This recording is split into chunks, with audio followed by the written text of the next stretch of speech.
work here at Q&A for those first timers here. We just want to welcome you to the panel. This is a conversation of leaders in respective industries, and we're gathering them together to just continue to inspire the next generation of leaders. Couple of ground rules that I'm going to post in the chat right now. To keep the chat full of love and positivity, that's all we're about here at Q&A. If you have any questions for any of the panelists, they'll be in the chat area, but I would highly suggest posting in the Q&A section any of your questions that will get to the last 10 minutes of the panel. Please remember that we are not soliciting any Google Docs anywhere. We are not asking for your contact information for any email lists. But if you are interested in actually signing for our real email list and joining our real Slack community group, posting in the chat once again, a link to this chat group and a link to our email list if you're interested in signing up and learning more about Q&A and the panel moving forward. But without further ado, this is a panel on the culture of sports, and I'm going to hand it off to J Erving to give a formal intro. Yeah, thank you, Maria. I don't want to get too formal today. I think this is a fun group, and most of us on here are friends and build with each other on the regular. So I don't want to spend too much time on an intro. Just thank all you guys for joining us and talking to us during this time. I mean, I think we can jump right into it. Maybe start with you, BD. Like, what's going on in your world? How you holding up? How you staying positive and keeping your routine, and what's going on in your space? I just celebrated my birthday, so I'm just grateful. Thank you. I'm just grateful to be able to wake up. I think just giving thanks for being able to wake up, have two beautiful kids that I see every day. It's kind of like the homeschool thing is fun because you get a chance to really see what your kids do. Watch them grow. For me, is my business is pretty much all digital anyway. As far as investing, we started a company, Slick Sports Lifestyle and Culture, which is all about giving power and creative ownership back to the entrepreneurs and the insiders. So letting insiders tell stories of culture, stories of sports, instead of your normal reporters. For me, it's just really a lot of these conference calls, a lot of meetings. Life is not too bad. You know what I mean? I've been traveling a lot, so being grounded, being at home, an opportunity to just sit here and work has been good for me.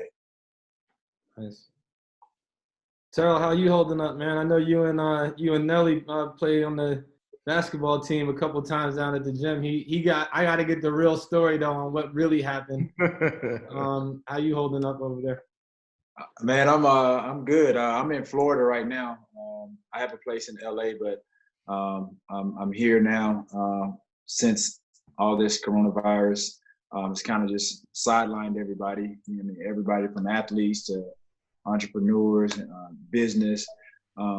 So for myself, I'm like BD. I can echo or reiterate some of the things that he said. Obviously, I have a little daughter here, so just being around her, being able to see her grow, just spend a lot more time than normal, because usually I'll be in LA. So she's located here in Florida. So outside of that, we're just trying to be uplifting, inspiring to a lot of people. I'm active on all my social media channels.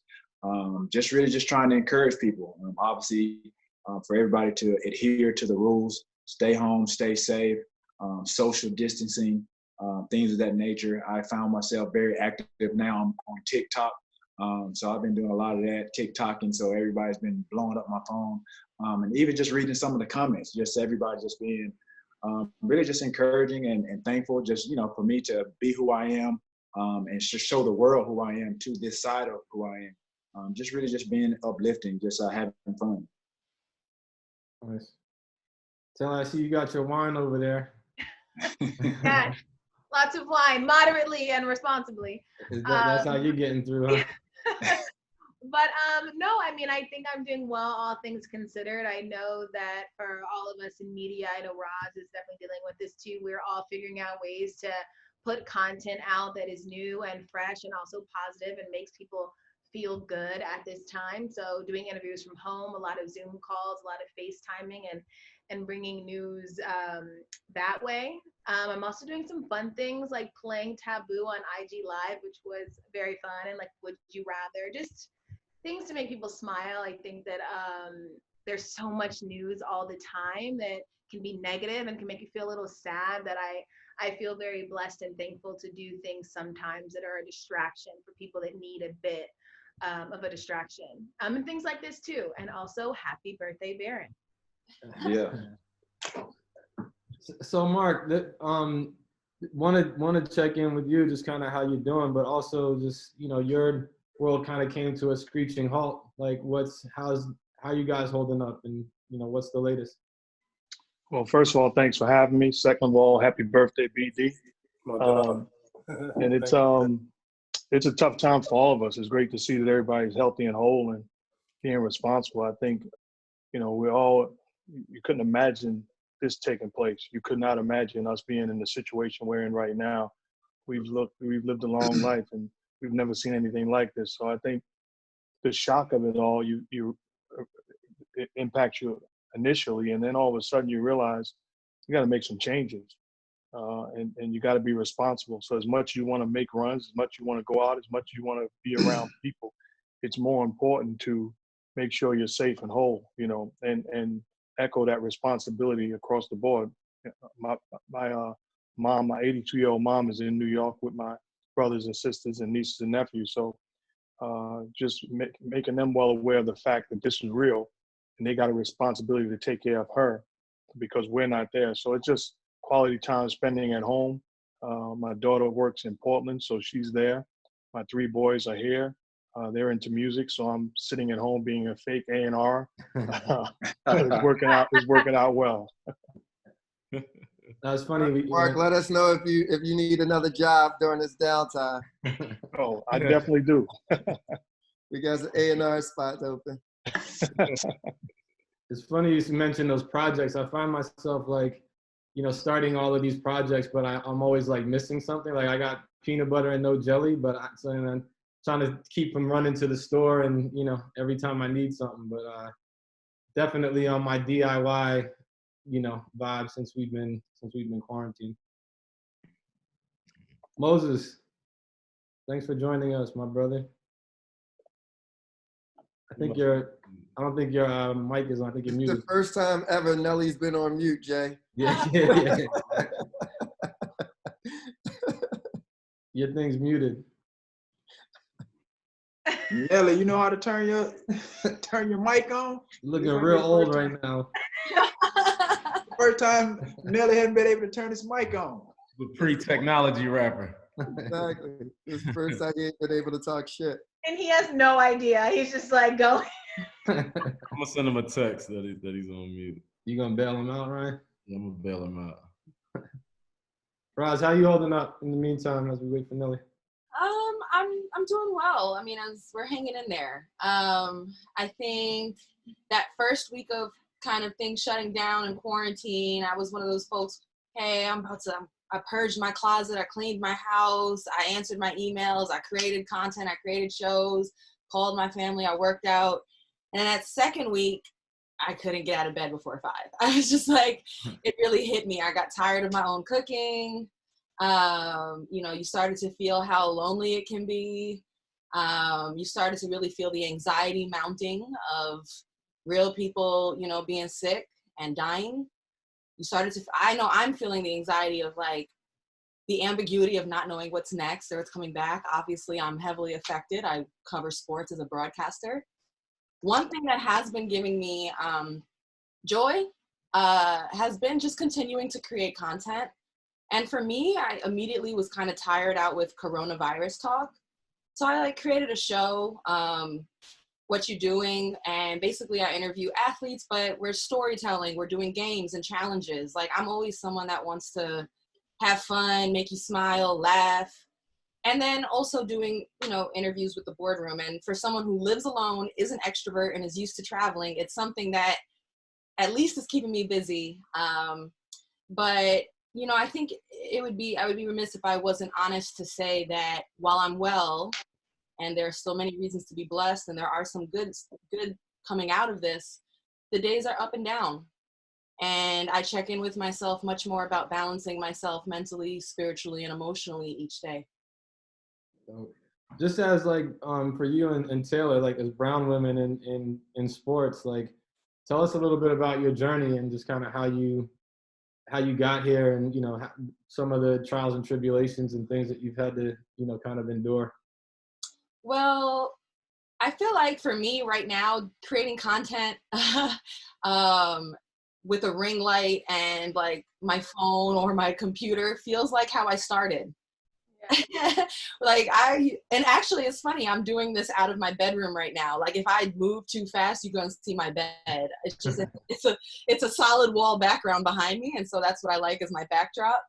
But I'm in a really confined space. I used to do my first digital shows out of my bedroom, and we called it the Pink Room because my bedroom walls were salmon, and we did it around women's college basketball. I play ball. I've been playing since I was 4. I'm a hooper.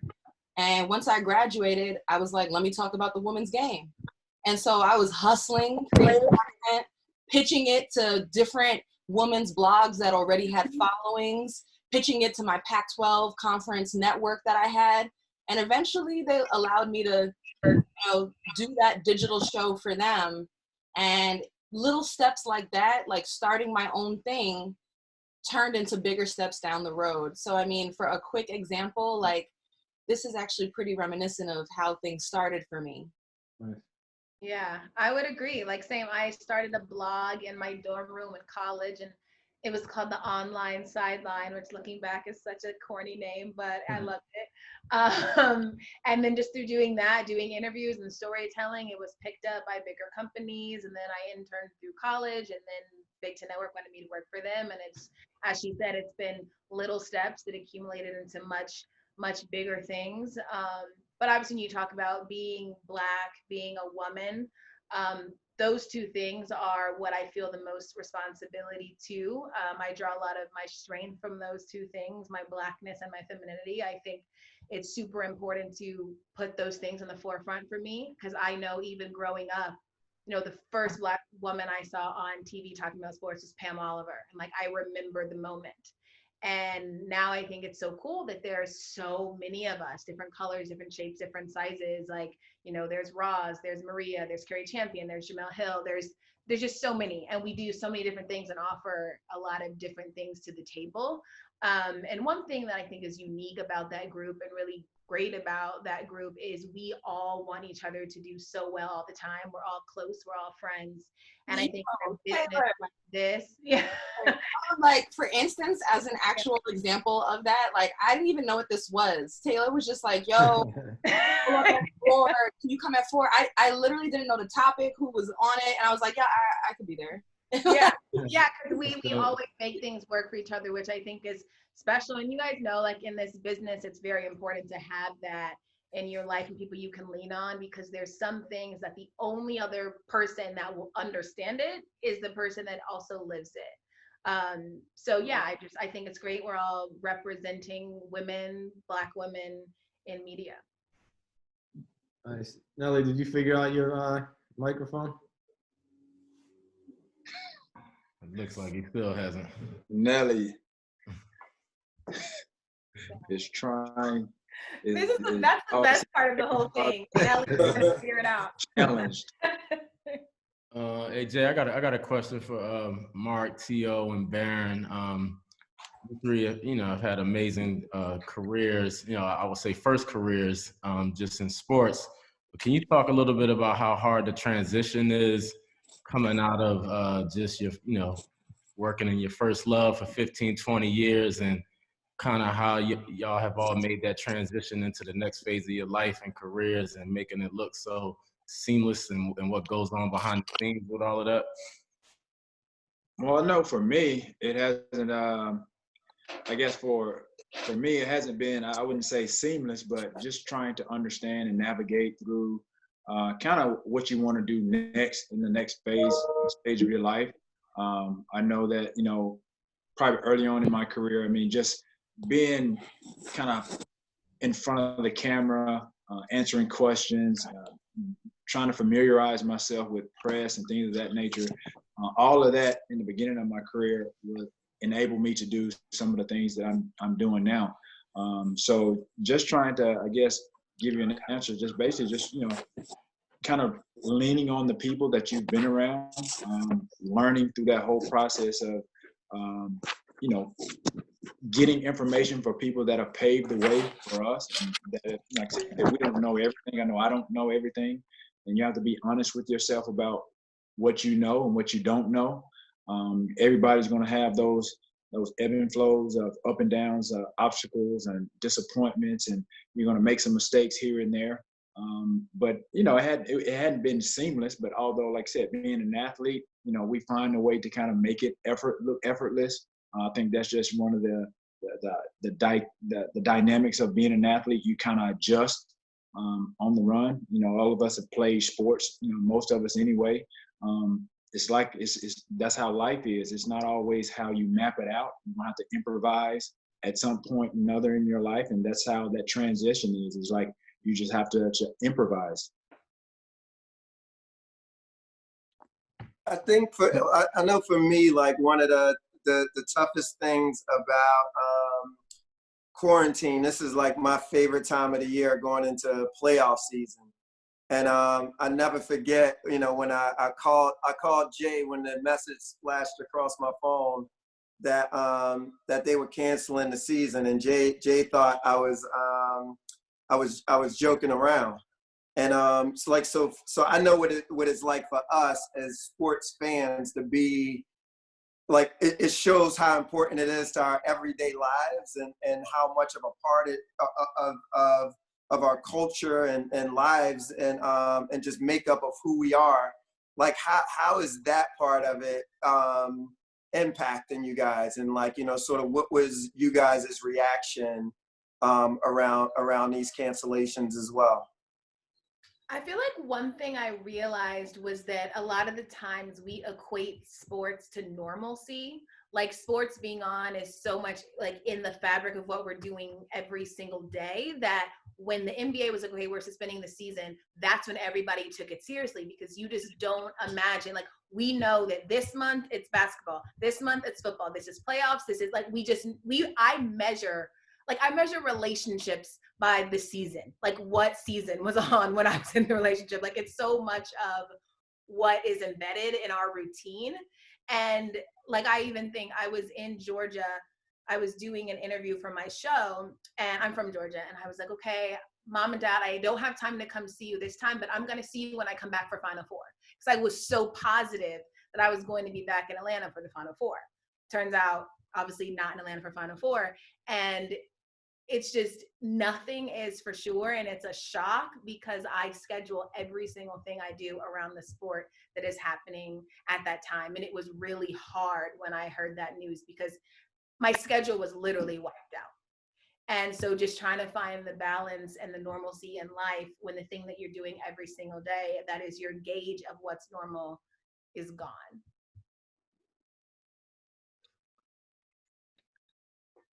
I guess to answer that question that T.O. responded to, it really is important for us to show versatility where you're not limiting yourself to one thing during the course of your career. I'm not just a basketball player, but we used to sit around and we'd have older guys come in and speak to us, and Barron can attest to it. In the NBA, they bring the older guys and tell you, you know, how to prepare yourself. And you're always sitting there like, man, get on out of here, man. I'm going to play for, you know, forever. You always think it's going to be forever. And here, 20 years later, we have turned into those dudes that came and had those conversations with us. But the luxury that we have is we made ourselves versatile, where we didn't minimize ourselves to just a formal player. Well, we have the ability to coach. We have the ability to start business. We have the ability to be an outstanding dancer on TikTok, as T.O. has mastered all of a sudden. But just the creative ways that we have, you know, we made to reinvent ourselves, and makes us extremely proud. I see you, T.O. No, Yeah. I seen some of T.O.'s TikToks. That ain't good look. Natalie's working, everybody. Yay! Yeah. What's happening? Man, you know, There you go, Dirty. Uh, Dirty, you gotta get you some Wi-Fi, dog. Nelly, you make way too much not to have Nelly some house like an office 5G, space. Hey, bro, you gotta get more Wi-Fi for that big ass house you got, bro. Yeah, no. But technically, I really am at my office. I got like a little compound with my studio, and I got like a little apartment on the side of it, and that's where I've been at. Okay. So you right. It is. It is. Well, no, man, I appreciate all y'all, having me on. Shout out to Jay and everybody, you know what I'm saying? I thought y'all said sports. I mean, what is Troy doing on here? That's what I said. Is he buying sports? Is he buying a team or something? Yeah, But no, I know for me, I mean, listening to everybody's stories, I know for me, it's just been technically, I actually came back to St. Louis because, I was out there in LA. We got a place out there in Calabasas. I was out there for like the first couple of weeks, but then, my mom is here, my dad is here, my only granny I have left, she's here. So it's one of those situations to where I haven't even been physically within distance of them, but I've talked to them because they are older and I'm nervous. I don't want to kind of be around them, so to speak. Even though I feel healthy and I feel like I can fight off whatever. I know, for older people and then actually for a little bit younger, I know it's really, really detrimental and what can be detrimental. So I know that's been rough for me. I just been worried about my mom because she's been worried about her mom so much. But other than that, man, I just been diving into the studio, diving into working with other little young local artists here in St. Louis, and just trying to keep your mind busy. Definitely, because with no sports, I mean, what the hell am I supposed to do? I just heard Ms. Rooks talk about how she used sports as a dating app, basically. No. So I mean, the playoffs is almost here. Your time is up. You need Really though, I got time. Gotta go to work. Yeah. But I mean, other than that, man, I mean, I mean, we just like everybody else. I mean, now I gotta cook for myself though. That's been a little bit rough, but it's been cool. what are you cooking? I mean, well, I'm microwaving anything that can microwave and George Foreman. If it can't be microwave with George Foreman, it's ate. That's Yeah. I have a question for you. I don't know if you saw on Instagram Live, it was like Jason Tatum was discussing where St. Louis is in terms of making good hoopers. And he said that he thinks the city gets lost. Do you think that it gets lost? Oh, definitely. I think we get lost. We get lost in everything. We get lost in everything. And basketball is no different. It was the same way it was when I came out with music. And it's still to this day, we get lost. I think for us, I think a lot of our accumulation of coming from trying to be who we are because we are in the middle of the map. I think we take everything from everywhere. And I think a lot of that comes from the same situation. Even when watching Jason and Brad, Brad's mother was actually my gym teacher. So I used to watch Brad walk across the street to school when he was like, 6?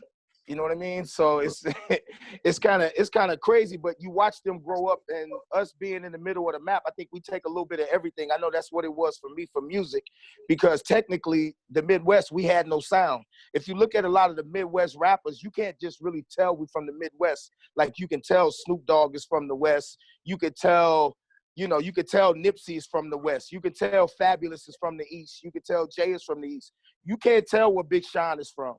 You can't tell where Eminem is from. You can't tell where Nelly is from until you hear it, until we tell you.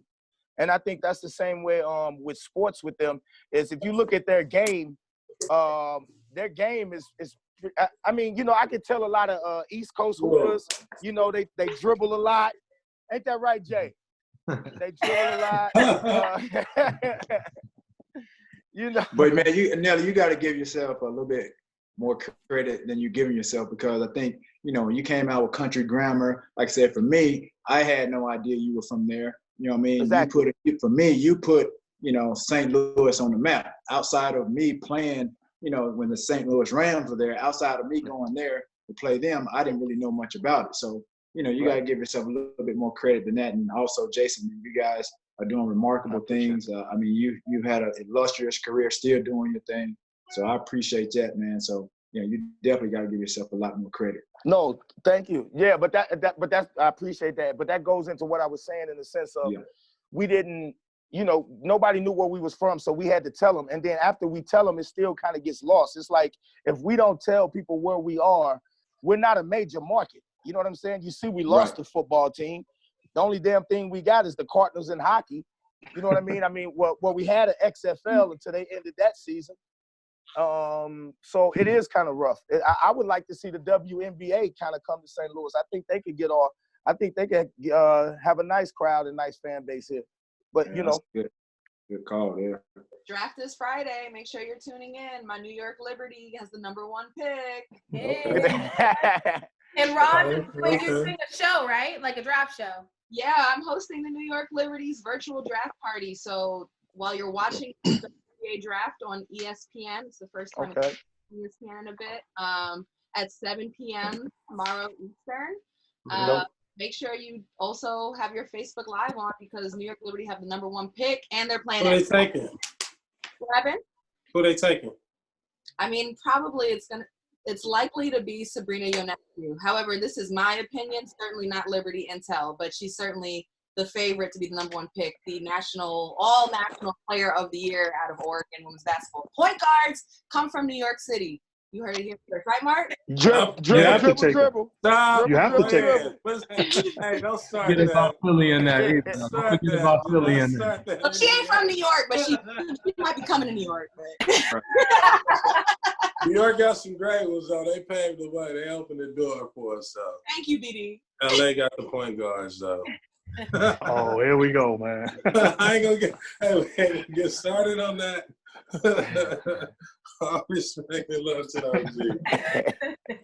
We talking about culture and sports, and Nelly talked about St. Louis. Mark, can you just give us and I know I could speak to it, New York City basketball culture, like what's ours about? It's legendary, and it didn't start or end with me. I humbly submit. It was way before me. Some great players, and arguably the greatest that's ever lived, in Kareem Abdul-Jabbar, who doesn't get enough credit. They had a poll recently.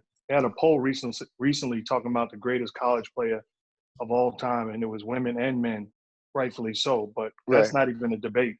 The end of the discussion is Lou Alcindor. What he did at UCLA as a 3-year player, because as a freshman he couldn't play. And what people don't know is as a freshman he was on the freshman team. The UCLA Bruins won a national championship, and they lost to Lou Alcindor in a scrimmage game as a freshman. That's how great he was. Yeah, that's how great he was. But it's tremendous history all throughout New York City, and not just the players that made it, but the ones that their career ended in the park or their career ended on the streets. It's so many great stories, and I think it propelled to the point of Nelly's talking about you can identify a guy's game like by the way they play. Well, the impact that New York has is a guy like Baron Davis is not a California type player. He has, his game is doesn't say. No, I'm being respectful. I'm talking about ability to handle, attack the rim, no flaws in his game. A California guy is Reggie Miller. You think jump shot? He's playing in the sun. He's playing in the park. Baron Davis has New York. We claim him. He's got New York City in his game. Hey, where did it come from, BD? I think for me, it came from watching Rod Strickland, watching Kenny Anderson. You know what I mean? For me, it was like almost like basketball was like music. I wanted to be a sponge, and I wanted to adopt everybody's game who I like, whose game I love, right? Oh, it was artists who influenced you, BD? Huh? Yeah, for sure. Oh, wow. Yeah, because that's at the just time, because we on this call. That's why I know. No, because you gotta think at the time, coming up playing basketball, New York had this y'all established a culture. Basketball was a part of the rap culture and was a part of the street culture, and y'all were legends in high school. All this social media and all that started in New York. You know what I mean, with the hype and all that. And so I was attracted to that because that was the only thing that I could read about, hear about, see, the Rucker. We didn't have none of that growing up in LA. you know, you run the risk of getting shot at playing outside. You know what I mean? That's why we played indoors, and you had players like a Reggie Miller, more like shooters, skilled guys, Chris Mills, versatile guys. So when I came around, you know, I wanted to adapt that New York street culture into like a LA point guard flavor. And then when I got to like middle school, I started seeing like Jason Kidd, Jock Vaughn, dudes like that. And I was like, all right, like, but this still ain't like how the New York dudes get, you know what I mean? It still ain't how they get down. And so I was trying to like build like a brand and a style for like the West Coast point guard. So like when you see a dude from LA or you know a dude from, you know, the West Coast, like we had like all the flavors, you know what I mean? Yeah. And so that's what like, you know, and big shout out to Mark, because Mark, you know, I'd be in the gym with you, bro, when I was in high school, and you be telling me how to back dudes down. You know what I mean? I'm like, damn, big dog, like how you do that? And you're like, grab them on over here. You know what I mean? It was a dope experience for me as a high school kid to be around dudes like you, dudes like Nick Van Exel, Penny Hardaway. Y'all took me under y'all wing. And so I adapted all y'all style, you know what I mean, as I was coming up, as a way to like always pay homage. You know what I mean? My last little like 2 cents on New York basketball, Baron, like listening to you talk about who he was looking up to and who he was working with. And even park tournaments. Now, I don't know if they have like a big tournament in St. Louis or Taylor. Do they have a big one in Atlanta? But I know like there's Drew League in LA that's kind of really big lately. Well, that's big now. Now, right. But when I think of New York basketball, I think of park tournaments. I think of Rod Strickland tournament. I think of Kingdom, Hickman, I think of, like I think of crowds on the, and actually I'm always impressed when an NBA player can play well in these situations. It's not for every type of NBA player. A certain guy like Kevin Durant did well in those situations. Kobe, and when they do, they're of legend. You know? I wanted to, like when I came up, that's what I wanted to do. It was like, I gotta go play in the Rucker. So I was like the first dude from the West Coast, period, to go up to Rucker Park and play in the Rucker. Then the next year, I brought a West Coast team because I needed like, you know, Pooh Jetter, Brandon Jennings, all them dudes to see New York the way I was seeing it too. You know what I mean? So it was like that, exactly what you're talking about was like a flavor and an energy that, you know, we couldn't do that out here in LA. You know what I mean? Like we couldn't gather in the park and hoop and have it all be peaceful. You know what I mean? It was just like something I had never seen before, especially like all these, you know, Black people, Hispanic people, and like people hanging from the roof. I was like, yo, this is like the energy, you know what I mean? This is an energy. If you're going to be a basketball player, if you can play in this, it ain't like championship, playoffs, like you ain't going to feel no more pressure. There's going to be more pressure with these dudes breathing down your neck, you know what I mean, than it should be in an NBA game. And that's why I wanted to go like to the Rucker, was for that specific reason. Yeah, it's the Rucker. I had the opportunity to play in the Rucker, and as BD said, the energy is unbelievable. Yeah, I mean the energy is unbelievable. I'm talking about people on the fences hanging out. I mean, it's like I said, it's like it's standing room only. So just walking in, it's like you're walking into like a WWE match or something like that. It's like it's pandemonium. Roz, it's like so interesting hearing you talk about obviously how basketball has shaped your life in so many ways being in New York, because I mean, I love basketball, but I'm a Southerner. So I live, breathe, eat football. Yes. And now T.O., I want your opinion on this, because I don't know if you saw that like the debate that's been happening right now is like what states really produce the best NFL players. And it's been like Georgia, Texas, Florida. Alabama. Well, like the university, but not the state. No, it's been some pretty good athletes come out of Alabama. Alabama over Texas. No, I mean Texas is a bigger state, so you have to factor that in there. Would you put Bama over Georgia? No way. No way. I don't know. It's been some great athletes come out of Alabama. Myself included. I think there's from the University of Alabama that maybe weren't from Bama. Right. You know what I Now, mean? I mean, just in the South in general. So it's always like, just like basketball, you always have this stigma that, like in the California states, like the Pac-12, like all the light-skinned guys, they're soft, they shoot on the perimeter, just like, from the South. That's true. A lot of us is like That's not true. That is not true. That's what J Erving right there. Hey, we eat, sleep, the and drink last 5 football. MVPs. That is not true. All right. Keep going, T.O. Yeah, but I mean, if you think about just all the southern states, I mean, like I said, I couldn't give you a number or any particular state of who produces the most. But when you think about just football in general, a lot of southern states produce a lot of great athletes. Absolutely. California. I had a quick question about Mark, you mentioned your kids were into music. I know Barron's super close to music as well. And this is sort of an athlete. And then Nelly, I like to hear your point of view as well, where it's this sort of cultural exchange between music and sports. When you think about hip hop culture and this idea around rappers want to be athletes, athletes want to be rappers. What do you guys see? I think from a business standpoint and structure standpoint, like sort of looking at the other industry, like athletes, what would you say like that you like about the entertainment business that you would be able to extrapolate that and put it into sports? And then thinking through your lens, Nelly, like where, we don't have a collective bargaining agreement or, No. really unionized within music. Like, are there things on both sides that you guys see that one culture could take from the other? Well, ours is very, very obvious, even to this point right now. Like, contracts are, a lot of contracts are guaranteed unless you play football. So as of right now, we're stumped. I mean, we're going to see, like, you see a lot of stunting and a lot of stuff going on IG over the past year. We're going to see in these next 4 or 5 months who's really stunting, because ain't nobody doing no shows.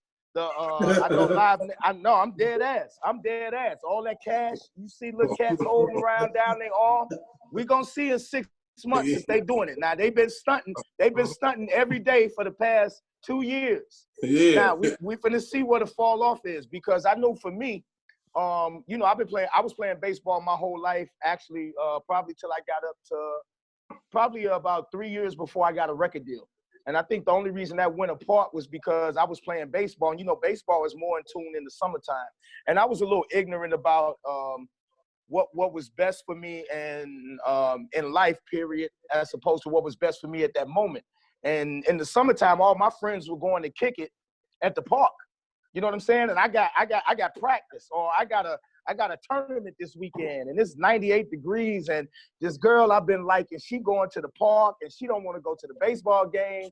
So, I had to make a decision. I don't believe that I don't believe that no decision is made without a purpose. So I hope I made the right one.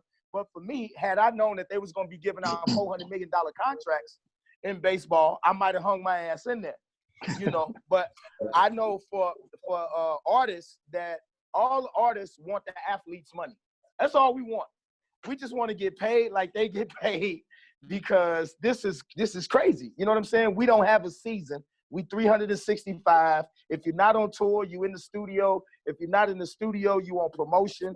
If you're not on promotion, you back into the studio. So ours is kind of 365. I mean, it's almost kind of envious.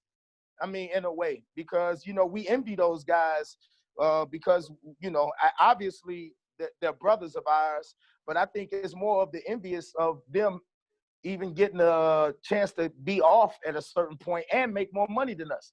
Hell, you got to be Jay-Z or Puff to even compare with any of them, with just the average wage. With just the average wage in the NBA, you got to damn near sell 20 million records. Just to compete. That's real.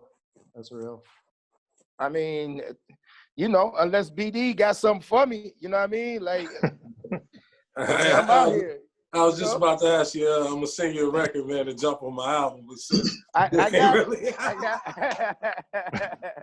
No, I got you. I mean, it's serious right now, yo. I think our industry is gonna get hit the hardest in the sense of a lot of us live off shows, man. And I was just talking to Jay the other day, and some people think that we may not get back to really doing large shows or being on tour like that till maybe 22.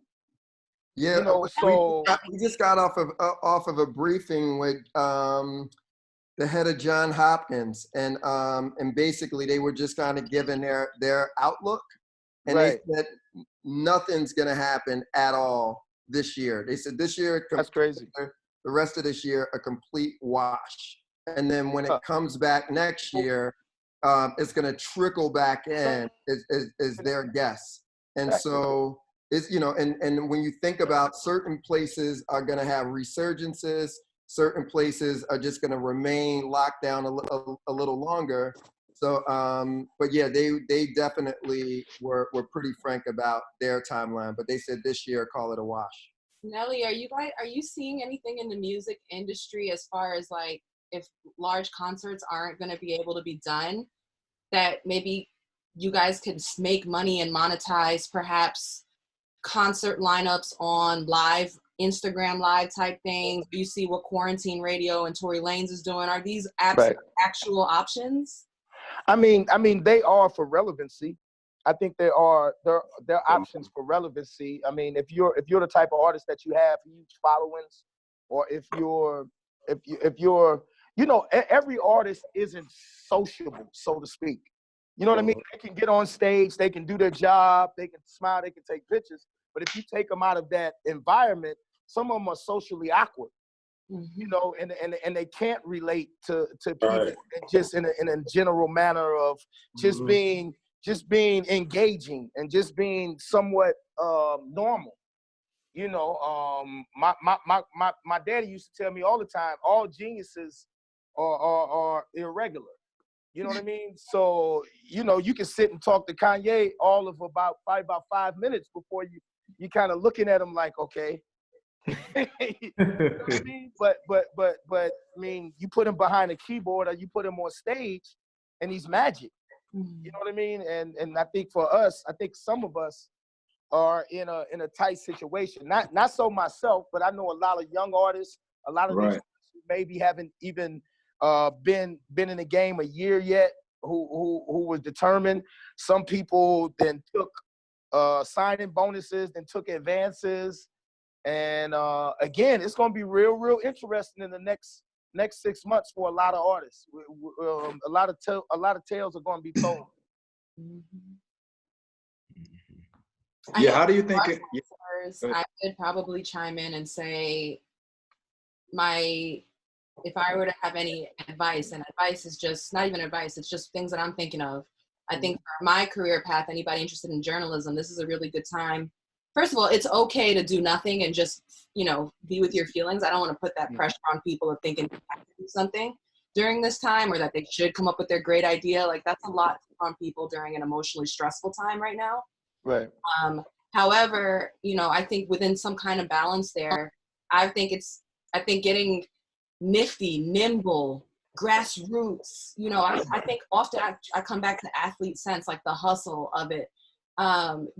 Get your ring light together, you know, keep your presence together, whether you have access to big athletes or coaches or just your peers, your counterparts, create discussions.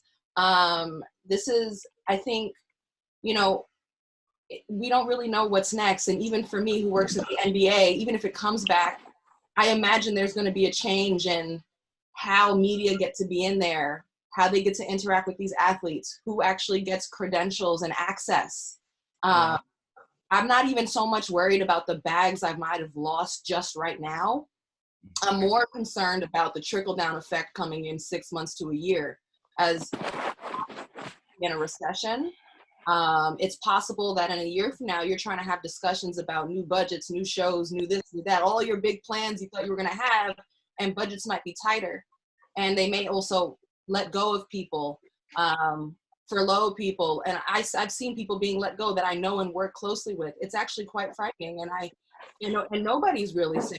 And so I'm saving every dollar. I'm getting thrifty. And I'm trying to continue to be creative, passionate, and bring joy. And I think when it comes from a place of genuineness like that, it's contagious and people will check you out. And I'm someone who's also encouraging other people's creativity during this time because it's hard. Mad people are throwing things out there. So if like one of my mentees hits me up or a friend or just a colleague is like, come on my thing, I'm coming. You need me to retweet it? I'm retweeting it. Because this is a time where we don't have necessarily the same power backing us or networks or platforms that we would normally. And so I think the power of your internal networks, like the people in here, I know 4 or 5 people in here, and I feel that I can depend on them. I'm here because I'm supporting my friend right now. Yeah. Right. Same. Nelly hasn't been flashing his money on the gram, so he got a couple dollars for you. If you You ain't got them days. Them days been over. Been over, bro. Ellie, you need an Boy, intern. them stunting days. I think when you're young and you get into it, and I can't even imagine now with Instagram because when I first got on and I was getting mine, there was no Instagram. There wasn't no. You had to physically be in somebody's You had face. to really stunt, bro. Yeah, you had to really ball. If you weren't balling In the flesh. back in the day, Hey, you was up in the club. Bro. You had to be in the club making it rain. Exactly. Exactly. Man, like you had to walk in with an entourage. You had to hop out of something. You know what I mean? You couldn't just be. Chuck did it the best. AI was #1. You could tell when he entered the club. You already know. You could definitely tell when AI entered the club. It was something. I want to be respectful of everyone's time, and we have a couple questions from the audience that we want to get to. But first off, thank you everyone for being part of this. We really appreciate both the audience and the panelists together. But we do have a few questions that we're getting to the audience right now. So, first one up.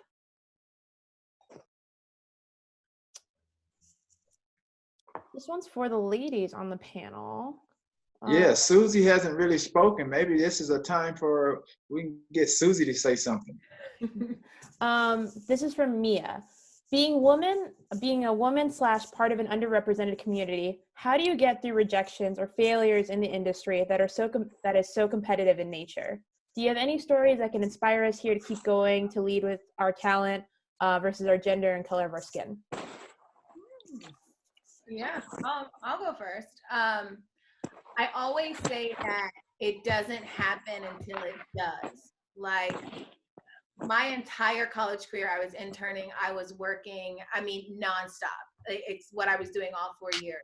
But when I was a senior and graduating, I had no job. I literally sent, no exaggeration, like 700 emails to every news director at every local station in America. Even like the smallest possible city in like Idaho. I sent an email with my reel and said I wanted to do sports and would you hire me? I maybe got 8 emails back. I've just all of those emails. And I'm like, okay, like, I feel like I'm good enough. I feel like I know I'm good enough. I've worked, I've done everything I should, but like, I don't have a job. What am I gonna do? And 2 days before I was about to move back to Georgia is when the Big Ten Network called me and was like, we want you to come work here full time. So I think every single person, no matter who it is, has that moment where they're doubting or feeling like it's not going to work out for them. But the thing that separates the people from other people is that they keep going, even when they hear no, even when they hear nothing. What made them say yes, Taylor? What'd you say? What made them say yes? So Big Ten Network, it's funny, I actually didn't even send them my reel. I had just worked with them in college. I had done a whole bunch of sideline work for them and they liked my work. And when they saw that I graduated, they're like, we are creating a show and we want you to be the full-time host on the show. So it was just the work that I had put in when I was in school and I was working every single day. And I always think back to this quote from Serena Williams, that is like my favorite thing, was in her documentary that she did for HBO. She was working out with her trainer, Patrick, and she wasn't having like a great day, but she was having an okay day. And Patrick goes, tomorrow you give your all. And Serena was like, Patrick, what do you mean? Like, I give my all every day. I give my all today. And he goes, I'm not talking about today. I'm talking about tomorrow. Because I think sometimes we get so caught up in knowing we did a really good job today and getting complacent in that. But the thing that's going to make you better is saying, like, today really doesn't matter because you got to be the best tomorrow and you got to do well tomorrow. And when I was in college and still now, I'm just always thinking, like, don't rest on my laurels and don't think today was just it. And that's probably the advice that I would give to anybody doing this is you always have to have forward progression. You always have to believe that there's going to be something, even when it feels like there's nothing. I have plenty days where I doubt, plenty bad days, plenty down days, but everything will pass. And I know that sounds like a cliche, but it really, really is the truth. Maybe I'll add something to that. And yeah, I'm just sitting here listening and learning just because I'm a little starstruck and a little awestruck of everyone on this panel. And maybe the answer to the question that I'll share is being Asian American and being an immigrant that came to this country in like 1992 definitely always was the other, whether it was learning English, trying not to get bullied by kids at the playground in elementary school, and then like making it to another level of achievement or accomplishment. And I think that like me thinking about my potential life in Korea as a young woman, as a professional, there is such a glass ceiling there and in a lot of other places that are so different from America that I just tried to reflect on my gratitude of the sacrifice that my parents made, that I like owe it to myself, my family, the family that they left behind, to aim for the highest possible, whatever highest possible was.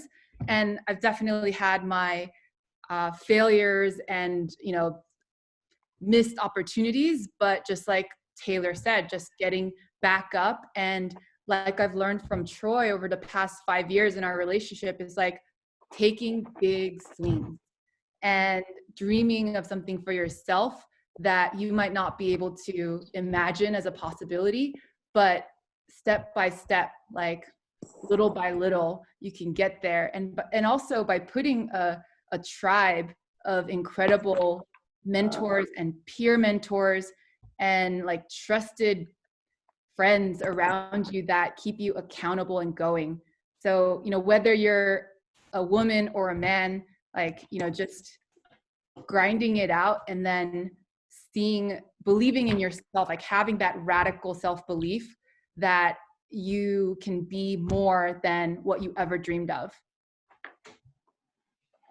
I think for me, it's, I'll try to go quick too, because I know time, but I feel like being a woman and being a Black woman absolutely is something that, I walk with every day.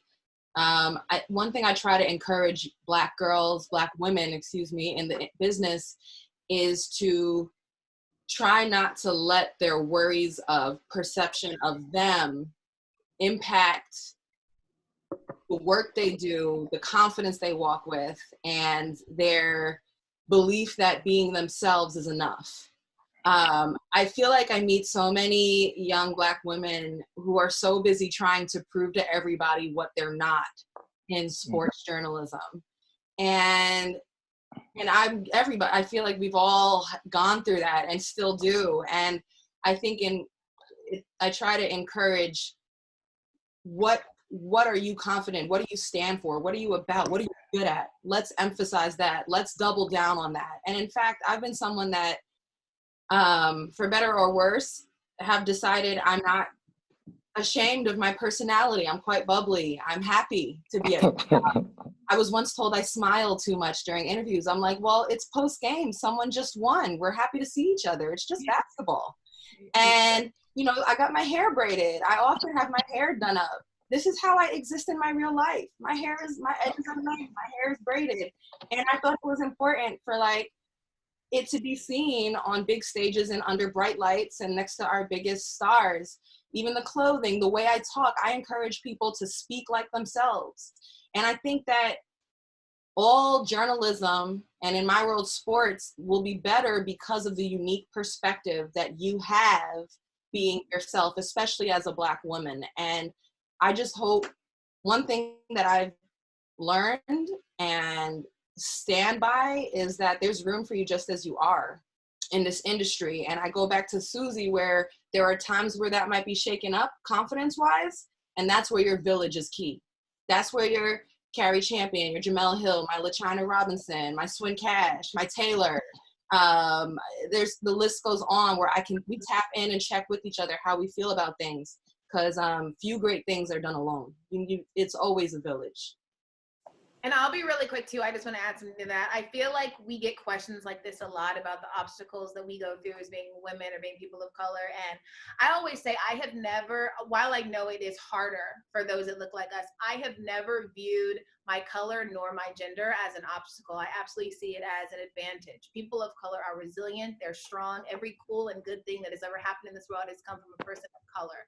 We are the beginning of everything and the end of everything. And I view all of that as an advantage. I think that players may trust us more because they're women. They may trust us more because we look like them. All of those things are important. So while it is harder, these are also things that make you very good at your job and also have helped you throughout life as well. So I never want any woman to feel like those are things that are going against them. Everything can be used for you.